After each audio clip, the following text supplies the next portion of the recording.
Магілёў гэта не толькі адзін з найстарэйшых гарадоў Беларусі. Яго амбіцыі пакінулі нам багата нерэалізаваных планаў.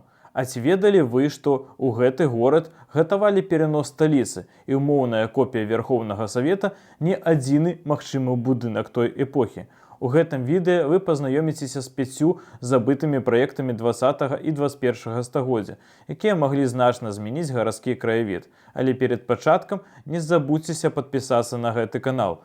Вашая падтрымка важная для развіцця беларускамоўнага ютубу. Думаю, багата хто ведае пра перанос сталіцы БССР з Менска ў Магілёў падчас міжваеннага перыяду. Спачатку Польша і Савецкі Саюз дамовіліся аб падзеле нашай краіны на свае зоны акупацыі. Менск, будучы сэрцам Беларусі, на жаль, апыніўся ў стане памежнага гораду. У мэтах бяспекі пераехаць мелі не толькі Дом Саветаў, пабудаваны па аналагічнаму праекту, але ЦК, ЧК і іншыя органы камуністычнай улады.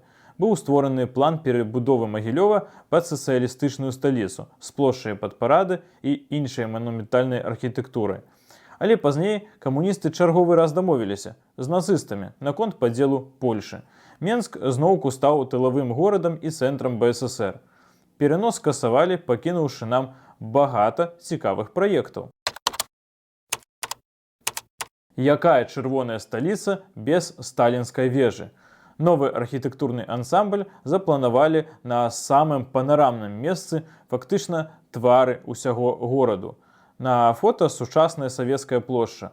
Так яна выглядала да камуністычнай улады, якая знесла абсалютна ўсе важныя архітэктурныя дамінанты Магілёву. Ад буржуазнага, а па факту еўрапейскага гораду мала што засталося, а будаўніцтва сталінкі скасавалі пасля пачатку Другой сусветнай вайны. Дзякуй лёсу ў часы незалежнасці ўдалося аднавіць гарадскую ратушу, сімвал Магілёву. Як і Дом Саветаў, ён не вельмі адрозніваўся ад свайго менскага аналагу, але і яго банальна не паспелі звесці. Насамрэч, азнакаў сталічнага плану ў горадзе багата. Тыя ж жылыя дамы каля плошчы Леніна ці трасаванне вуліц у цэнтральнай частцы гораду. Але знакавыя аб'екты праектуюцца і будуюцца не адзін год. На шчасце ці на жаль, часу ў той гістарычны перыяд было мала.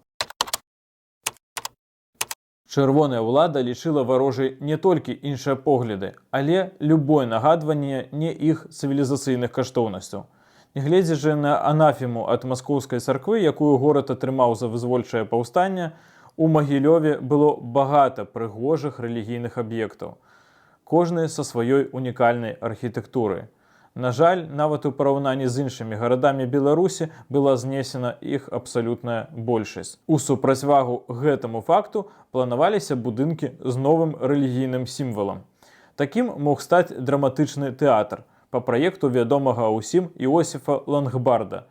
Дарэчы, гэты архітэктар быў аўтарам і ўзгаданага будынку ЦК КПБ і Палаца Саветаў.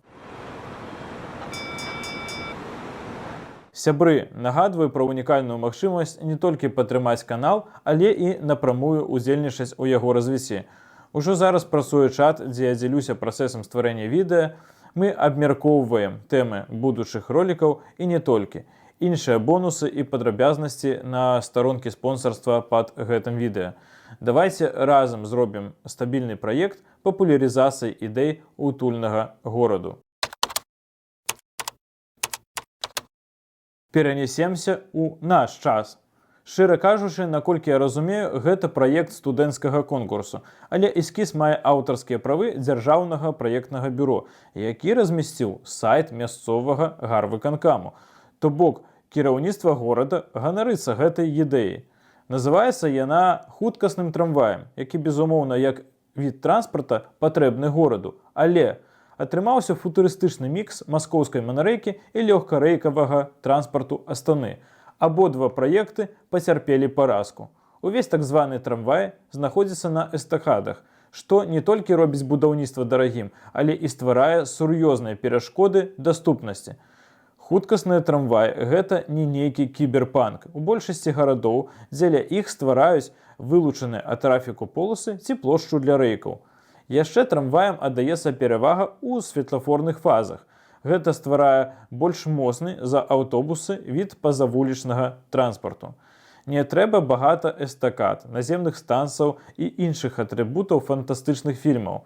Тое, што мы бачым на праекце, абсалютна не сутыкаецца з транспартнай рэчаіснасцю, а толькі стварае вялікае ўражанне для не вельмі кампетэнтнага кіраўніцтва Магілёву. Наступным крокам дэградацыі, напэўна, будуць юнібусы вядомага ашуканца. Спадзяюся, да гэтага не дойдзе. Абсурду дадае выявы маскоўскай манарэйкі на візуалізацыі праекта. То бок гэта і не трамвай, а даўняя аванцюра Лужкова, фінансаванне якой стала цяжкай нават для багатамільённай Масквы. Пішыце, што вы думаеце пра такую ідэю і ці хацелі бы вы больш падрабязны разбор эскізу, бо ў фармаце гэтага відэа ёсць пэўны таймінг. Магілёў – старажытны і вялікі горад, які мае багата перспектыў і варты збалансаванага і разумнага развіцця. Спадзяюся, што настане час, калі жыхары нашай краіны не толькі атрымаюць магчымасць абіраць мэраў сваіх гарадоў, але і здабудуць базавае разуменне, як мае выглядаць зручны і эфектыўны горад, якія рашэнні ёсць урбаністычным папулізмам, а якія палепшаць грамадскую прастору. Менавіта таму я і папулярызую цікавасць нашымі мясцінамі. Захоўвайце сваю неабыякавасць. Да новых сустрэч!